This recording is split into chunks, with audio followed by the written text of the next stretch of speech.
name is Gabe Zollner. You know what's really interesting is Obama's already come out and said that he believes that the rebels in Syria are the chosen group, and that's why he's supporting those rebels. Okay, now follow this logic through. Now, once the President Assad is removed, who do you think is going to take over in Syria? Well, Al-Qaida is going to take over in Syria, and they are the Muslim Brotherhood. Now, who do you think's already taken over in Libya, where Obama got rid of Gaddafi? Who kept the Brotherhood out?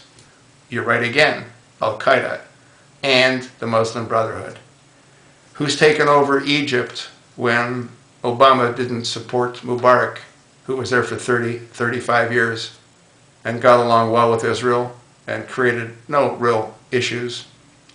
Obama helped undermine him, and now we've got this Mohammed Morsi, who's an ex-convict, who has sworn on two things. One is that he's going to make Jerusalem the capital of Egypt, and two, he's going to free the blind sheik.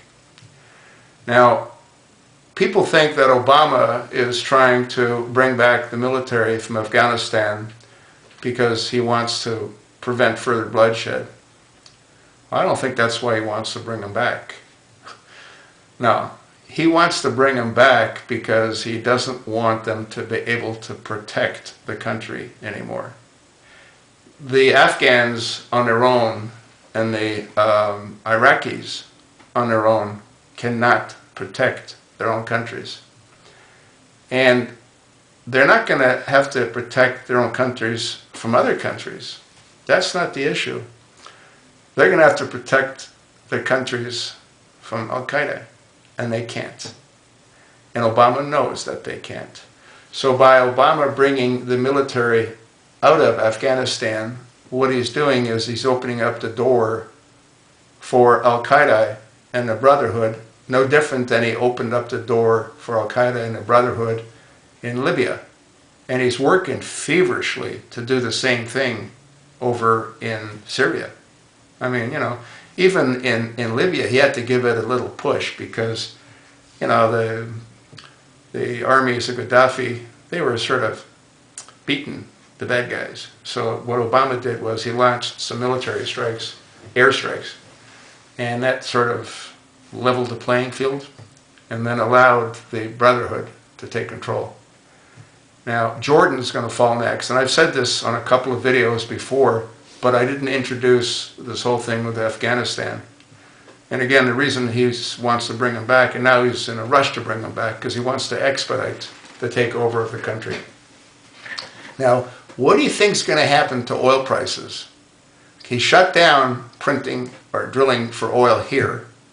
He shut down drilling for oil in most of the oceans that we drill for oil, or he's reduced it dramatically. They've reduced permits for oil drilling on government land, and the only oil that's really being generated on land is on private land, like mainly in the Dakotas, North Dakota to be more specific, you know, the shale oil.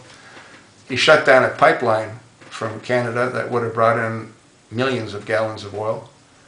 So what do you think is going to happen when the Brotherhood controls all the oil in the Middle East? Well, I think that's part of the plan, you know? And you couple that with taking a look at all the Muslims that he's placed into key government positions, including Valerie Jarrett, including Huma Ahmadine, who's, you know, I don't know if she shares more than office space with Hillary, but they do travel a lot together, or they did travel a lot together. So it'll be interesting. But that's just what I think, you know, but people call me like a, you know, you're a little bit loose in the head, you don't know what you're really talking about. Think about it. Why else is there such an urgency to bring back the military? He doesn't care about the military. If he cared about the military, he wouldn't have allowed those three military people in the ambassador to be slaughtered. You know? History will prove who the architect of that action in Benghazi was. And if you think about it, why the cover-up? Interesting, huh?